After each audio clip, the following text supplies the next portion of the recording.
Wilson Morales from Black Film and TV. Here we are, part of the MCU now. What did you want to do to make this character your own outside of what the script calls for and what people know from the comics? It was great because Shawn and Ryan really offered up a lot of ideas for what they wanted Cassandra to be in this film, but also gave me a lot of, freedom to try out new things. And obviously this is such an incredible script. They're geniuses. What they've written is absolutely pitch perfect. And, Cassandra takes on her own, presence in this film.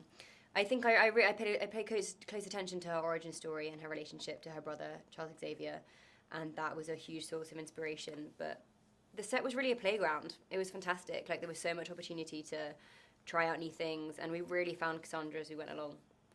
From what people know from the comics, is Cassandra in this film supposed to have any empathy? Yeah, I think so.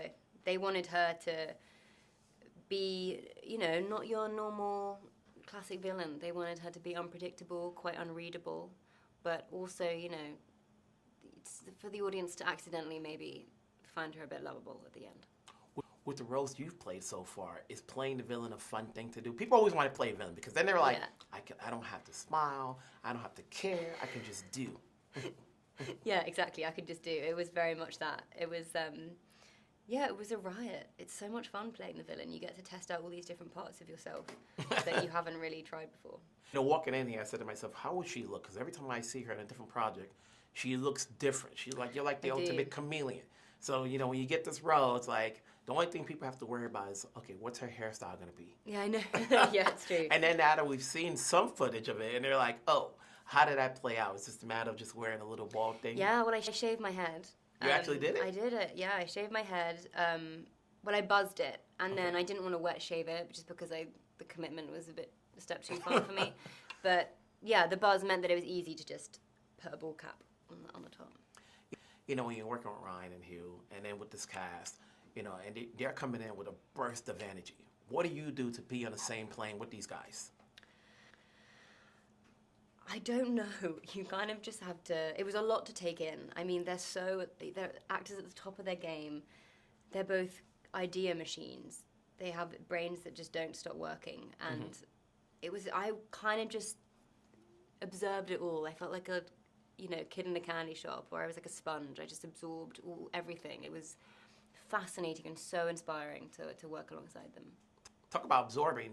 Did you have to play catch-up now that you're part of the MCU? And when people see you, they're going to see you as Cassandra. They're going to be quizzing you. Did you have to watch a lot of the MCU films? Or did they give you like a book of like, here's where we're at this point? No, they didn't. They very much let me figure out my own way into Cassandra. And I really enjoyed reading about Charles Xavier. And I used that connection and brought a lot of that origin story into this film, which I think people really love to see. But other than that, this film kind of stands alone for Cassandra a bit. It's, her first, I'm lucky as I'm the first one who's sort of brought her to life on the screen. So that comes with a lot of pressure because she's so beloved by so many fans, but also it does mean I can have a bit of freedom with creating it. And the script offered up so much that I didn't need to really look elsewhere.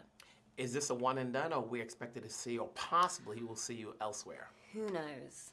Who knows? Maybe. Anything's possible in the MCU, isn't it? You said that. What goes into saying yes to the projects you take? Is it the role, the people you're working for, or the time frame in which you can do it? I think everything. It's always a bit of everything. I mean, first and foremost, it's always the role. And then once you think, okay, this is something I'm really interested in, this is a character I really feel for, then, all the other things get worked out. But it's definitely first and foremost the role. Well, congrats. People are looking forward to see what you bring to the table. We'll talk down the road. Thank you.